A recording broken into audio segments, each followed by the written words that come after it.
Hey everybody, Candy here.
Hey y'all,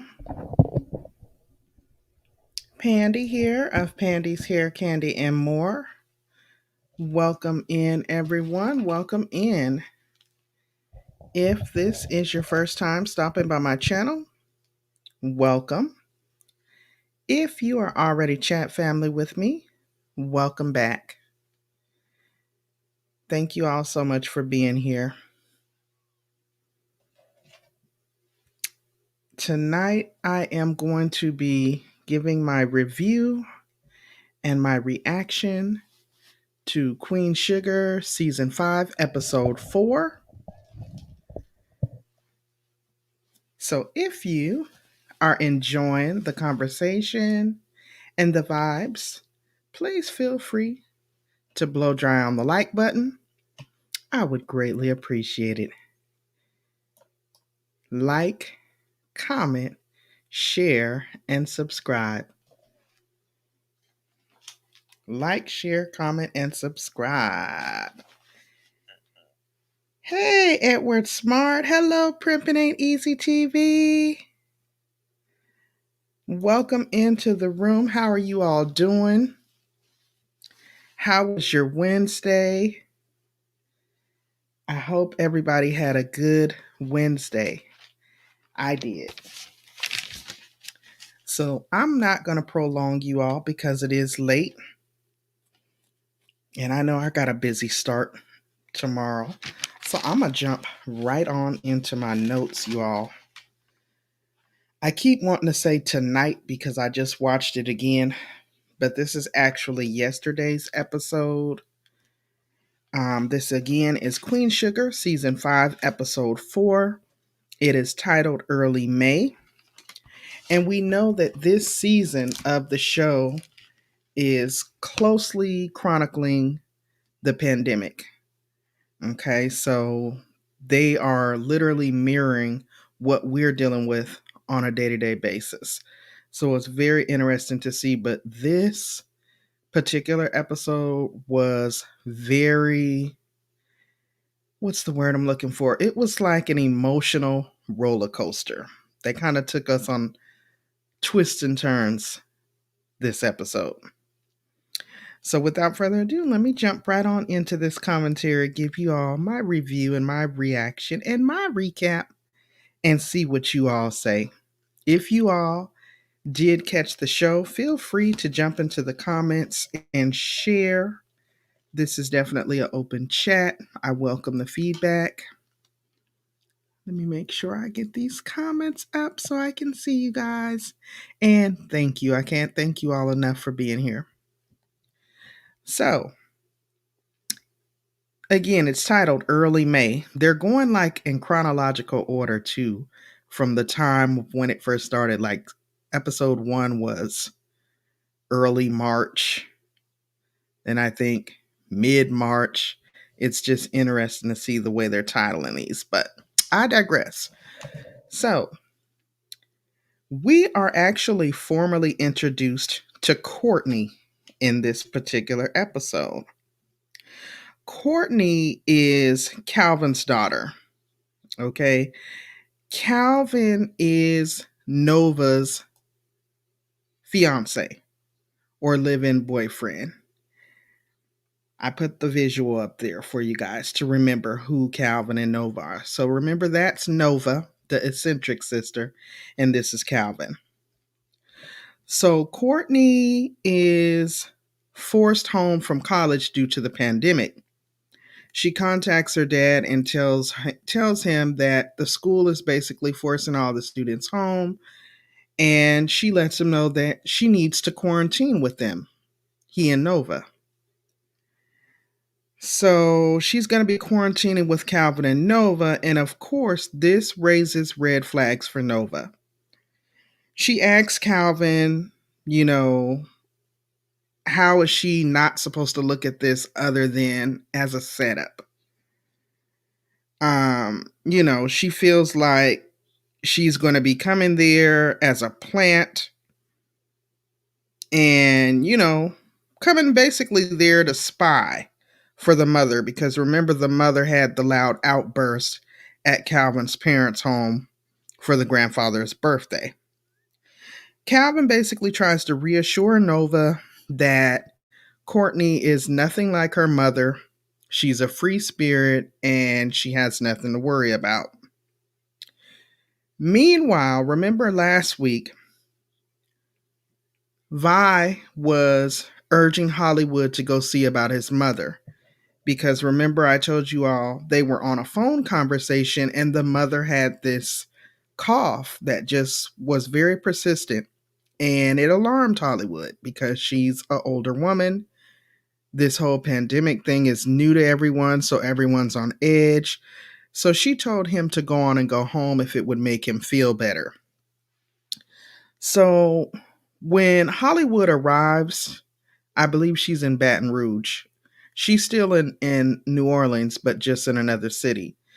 So by the time that he arrives there, Miss Willa Mae is already in the hospital. Vi told Hollywood, go see about your mama. And this part, you all, was very hard to watch. By the time Hollywood got there, his mother was already very bad off. She was on the respirator, and the doctors were already counseling him and really urging him to go ahead and pull the plug, because the machines were pretty much breathing for her. She was pretty much, at her last moment of living. So, of course, Hollywood is heartbroken. He's feeling hopeless because, he just spoke with his mother a few days earlier and she wasn't that bad off. Hey, Tanisha, thank you for coming in and welcome. So he calls Vi to, get her take. And Vi, being the good woman that she is, she begins to counsel Hollywood. She's emphasizing with the situation and she's letting him know that, Hollywood, your mother would be so proud of you. And this is a choice. You don't have to do it. Even though they're urging you to pull the plug, you don't have to do it. And Hollywood shares with Vi, but Vi, if I did it, it would be just for me. it would be selfish of me to do that because it wouldn't be for her and it wouldn't really make a difference according to what the doctors are saying. So Vi kind of takes a deep sigh and she begins to pour into her man. She tells him that Miss Willamay, if she didn't teach you anything else, she taught you her faith. And right now is the time that you need to lean on that. You need to trust on that, trust in that and pretty much not worry about tomorrow and just spend this last little bit of time that you have with her and reflect on all the good times that you guys had, because she's still here near to you and she'll probably be gone on to eternity tomorrow. So when I tell y'all I was in here boo-hooing and wiping my eyes, it was so sad. It was so sad, but it was so real. It was just like, oh my God. It was hard to watch. It was hard to watch. But Vi was being there for Hollywood and just, let them know that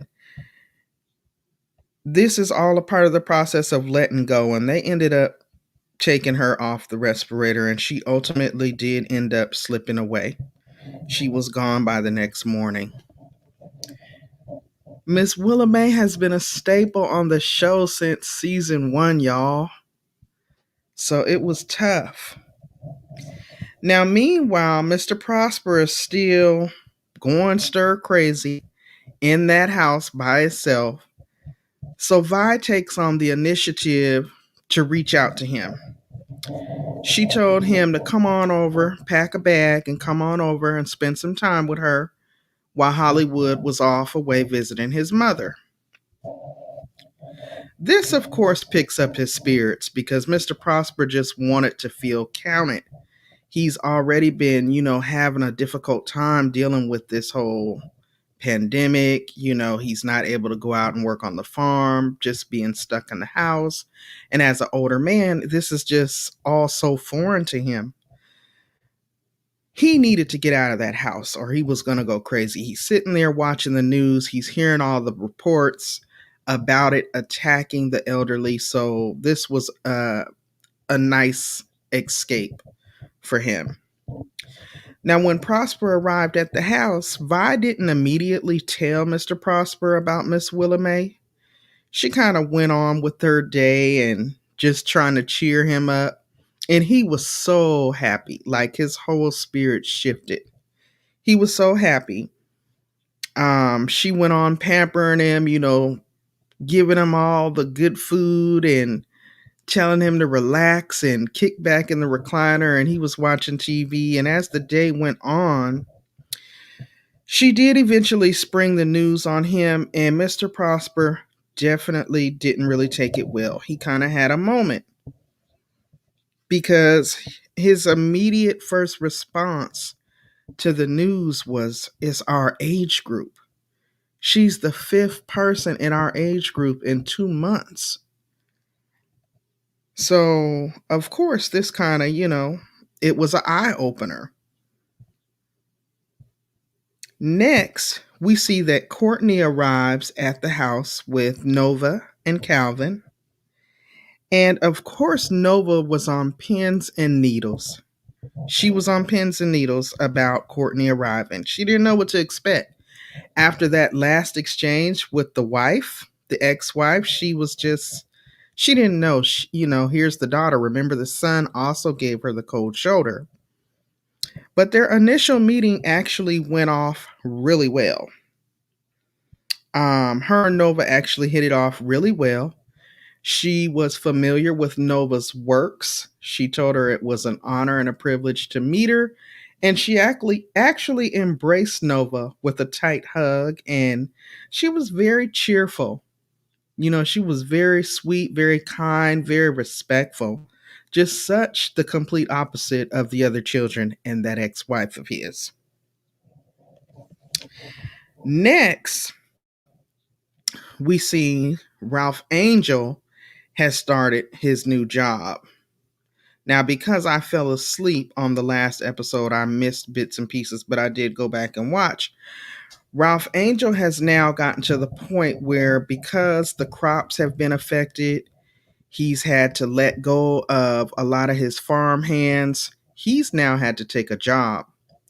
And so the job that he's decided to take is custodial work.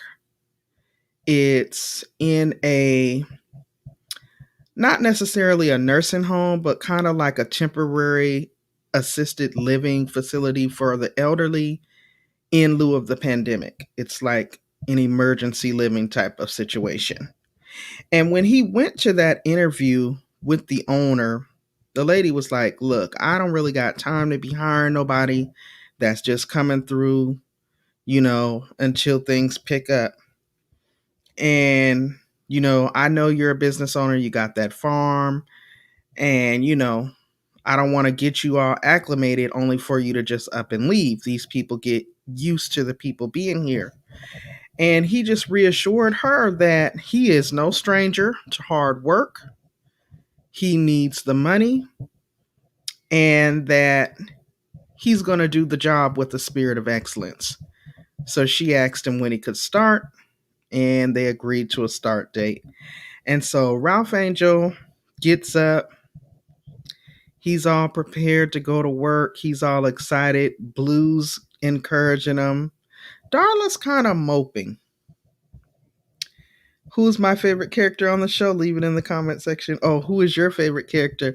Primpin' Ain't Easy is asking you all. If you all watch the show, please leave it in the comments. I would love to know. Because right now,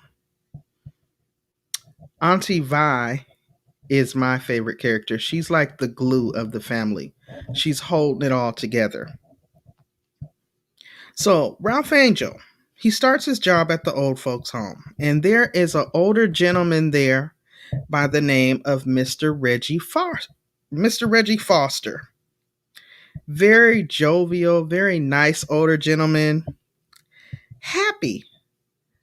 And even though he's nice and happy, he's a little sad because his wife is over on the other side of the facility. So they're separated. And the reason why they're separated is because his wife, Miss Zora Lee, with a Z, like zebra, is going through early onset dementia. She's in the beginning stages. And if you've ever experienced a loved one or a family member who is going through early onset dementia, it is very difficult. It's very difficult to deal with. You could be the person's child or grandchild, and day to day, they could completely forget you. They could completely forget your name. They have episodes where they may bust out crying because they feel like, who are all these strangers? It's just very tough to deal with. Oftentimes, family members and caregivers have to go through counseling and training just to provide the care for family members who are struggling with that ordeal. So that is Mr. Reggie Forrester's situation. And he's not looking at it from that standpoint. They're not separated by choice. They're separated because being in this transitional housing situation, that is their setup. So the people with his wife's condition are having to live on the other side. So he's lonely. He's been married to Miss Zora Lee for 57 years, y'all. So can you imagine being married to someone for 57 years and now having to be separate from them during such a tumultuous time? So he's sharing all that with Ralph Angel. And they kind of take a liking to each other. Ralph Angel's coming in. They're kind of chatting it up. They're playing little card games and whatnot. And Mr. Reggie ends up developing a nickname for Ralph Angel. He calls him Mr. Goodheart. Ralph Angel showed up one day to work, and Mr. Reggie was in there sitting down looking kind of sad. He was playing solitaire. And when he asked him what was on his mind, he shared that it was his birthday. And he was down because he had not ever celebrated a birthday by himself in the 57 years that they've been married. He began to kind of break it down to Ralph Angel that, when you're younger and you're middle aged, you worried about who got the biggest house, who got the best job, the newest car, this, that, and the third. But he's like, when you get to a certain stage in life, all you're worried about is having someone to love you and someone that you can love. Someone that would just rub your back when you come home from a hard day's work. You cannot think of her name. Oh, you're talking about Charley, Tanisha. So Ralph Angel's kind of listening to him, and he's reflecting on him and Darla's current situation. So he's instilling and imparting this game into Ralph Angel, and Ralph Angel's being a listening ear for him during this time where he's struggling, with loneliness, being in this facility separated from his wife. Hey, living your best life. Thank you so much for popping in. So he again gave Ralph Angel the nickname Mr. Goodheart. So what Ralph Angel ends up doing is he ends up arranging it to where some of the staff bring Miss Zora Lee over to Mr. Reggie's side of the facility, but of course not in the proximity, but outside. So he coaxes him to get up and come walk to the window with him. He tells him he has something he needs to see. He got something he needs to show him. Mr. Reggie is like, I'm not here for the surprises. And he's like, no, come on, man. I'm just telling you. So by the time he gets Mr. Reggie up there, Mr. Reggie was so overjoyed.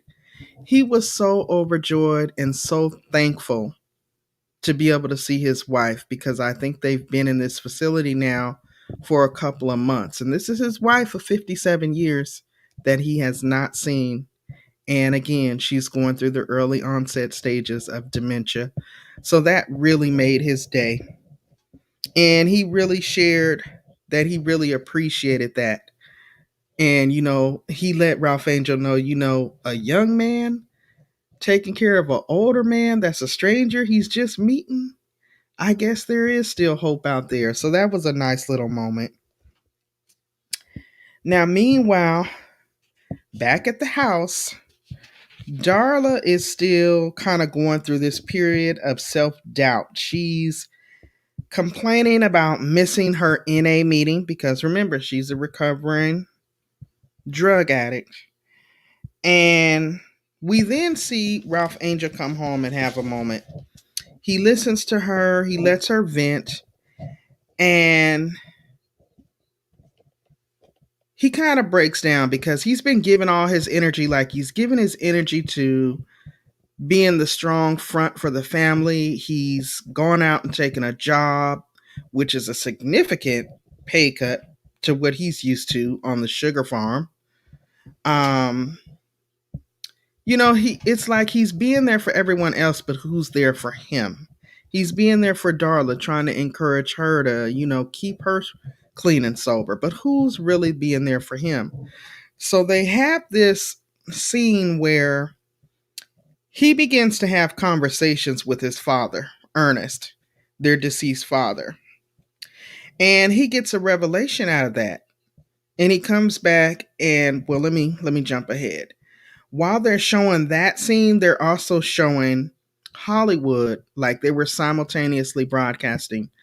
Hollywood is also having these scenes where he is having conversations with his mother, Miss Willa Mae. So I thought that was very interesting because they were kind of flashing back between the two. But Ralph Angel, in his conversations with his father, he ends up getting a revelation, and he goes to Darla and he tells her that, He got to get his life right. They got to do it right. He no longer wants to live in sin. They need to get married. He knows she wants to have the big Cadillac of weddings, and he wants to give her that. But right now, it's a pandemic.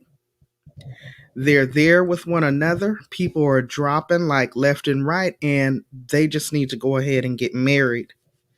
Okay.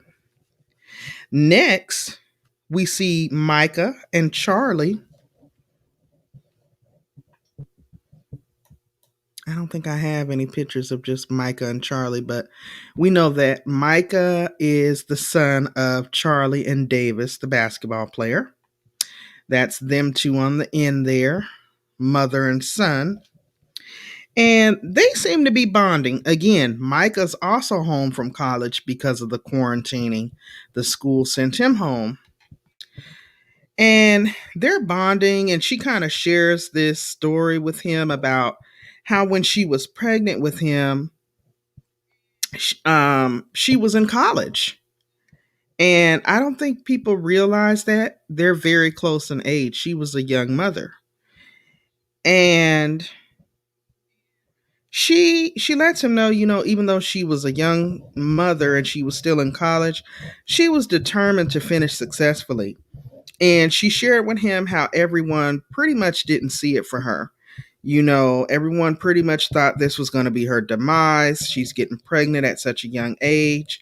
Hey, Jessica, welcome in. Thank you so much for popping in. And Charley also reflects on how her biggest fear, her biggest concern was going to be how she was going to disappoint her father, Ernest. She's supposed to be off at college, and then now here she is pregnant. She thought, how am I going to tell him? And when she finally did, she was completely shocked because the response was the opposite. Ernest actually let her know that he was very proud of her and that this was far from a disappointment. He let her know that he loved her. He's proud of her yesterday. He's proud of her today, and he's proud of her tomorrow. And just in that little bonding time and her sharing that story with her son Micah, Micah really seemed to kind of take a different stance at how he viewed his mother. I don't think they've ever really talked like that. And they had a beautiful moment. He thanked his mother. And unfortunately, because all good things must come to an end, they're usually bickering back and forth. His phone chirps like the notification went off, and Charley went to grab his phone, and when she picked up the phone to hand it to him, it pushed something and it made the voice message go off. And so you could hear loud music playing in the background, and it was a quirky girl's voice on the other end, like, "Oh my God, Micah, everybody's here. When are you coming? The party started." So it was like, it immediately set Charley off because she's like, "Are you kidding me? You're supposed to be here on quarantine in the house. We're in the middle of a pandemic, and you're telling me that you're just going out and driving to get some air, and you're actually creeping around to go and party." And earlier she had been trying to get him to eat dinner, and he kept saying, "No, I'm good." And she's like, "Is this why you were saving your appetite? Because you're planning on eating at the party?" So they kind of get into it, and then she goes, "Are you dating a white girl?" And I don't know why she thought that, but I do know why she thought that, because the girl's voice on the other end totally sounded like a little quirky young white girl. And they kind of have this big blow up argument. Okay. And he storms out. She sits down. And they then flash back to Calvin and Nova. No, actually, I'm jumping ahead, y'all. They kind of take a few moments away from each other, but then they come back together, and she lets him know that she's sorry. She apologizes and she asks him to forgive her. And he's like, "Is that how you really feel about me?" And she's like, "No, I don't feel that way about you. I just felt like, you were being irresponsible and you're putting yourself at risk. You're putting me at risk. This is something very serious and you need to take it more seriously." And they kind of make things, they mend things after the big blow up. So that was interesting. And the last thing that we see is we see Calvin and Nova having a moment. Again, Courtney's there now.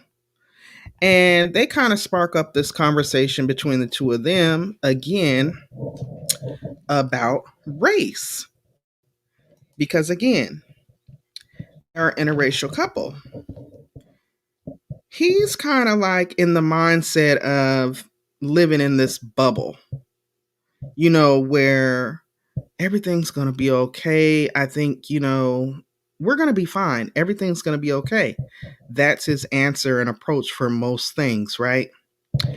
And Nova's like, absolutely not. Look what we just experienced at your parents' home. We have to kind of prepare for this. We have to have a game plan, and they were just kind of talking about that. And they did that for a little while. And then next we seen Nova and Courtney talking. And I guess Calvin was like in the kitchen, kind of putting the dishes away, cleaning up after dinner. And Courtney kind of looks off, and she is so the opposite of her mother. And it is very refreshing to see. She tells Nova that this is the first time that her dad has been happy in a very long time.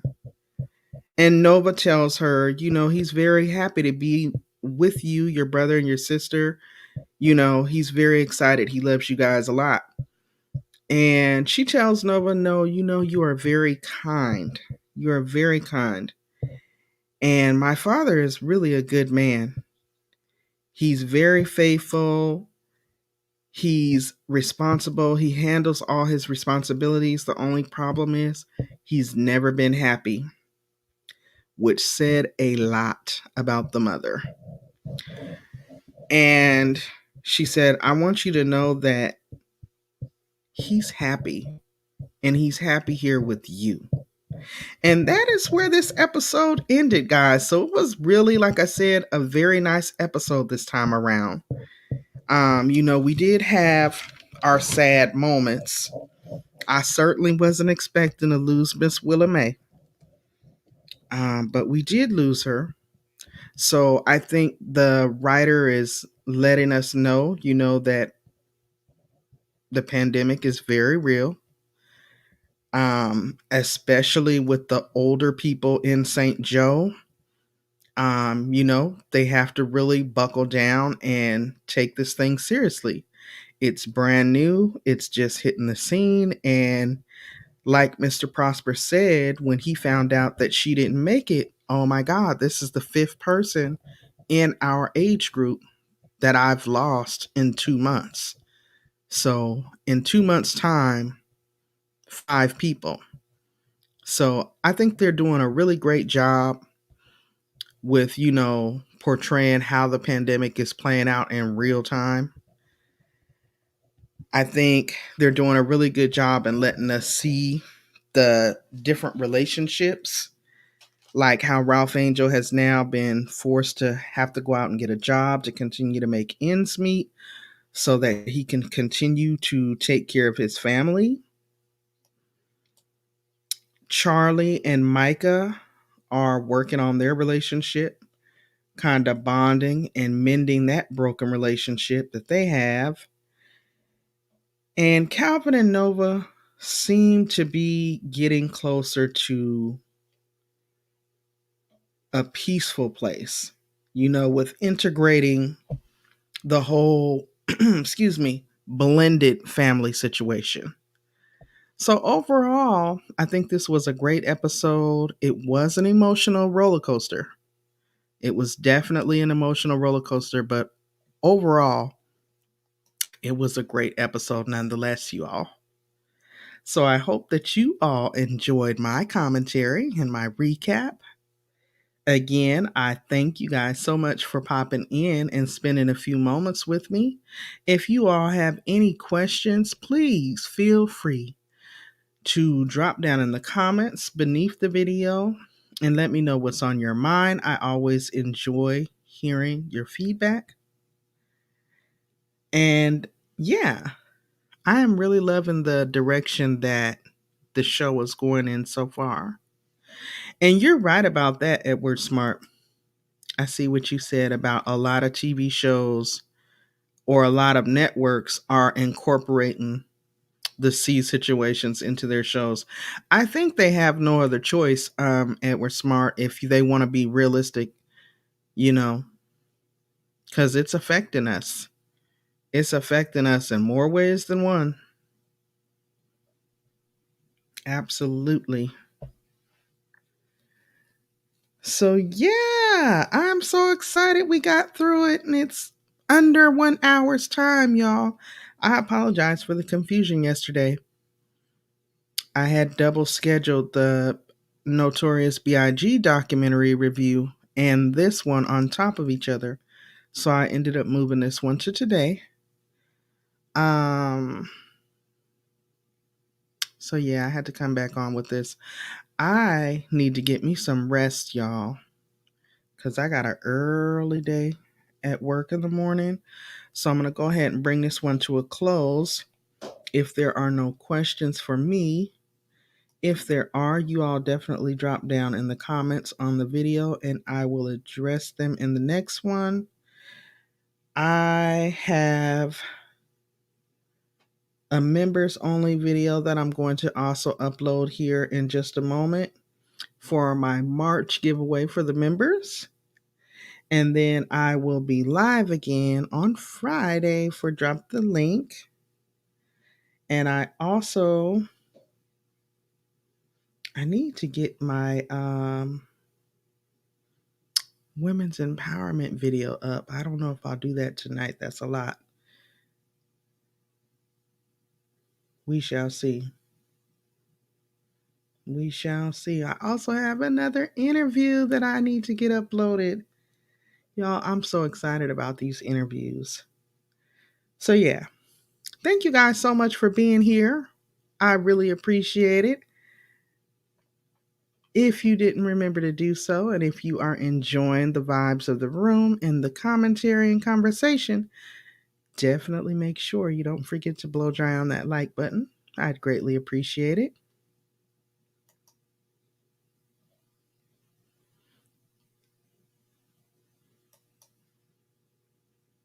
I'm going to head out now, y'all. Have a wonderful evening, everyone.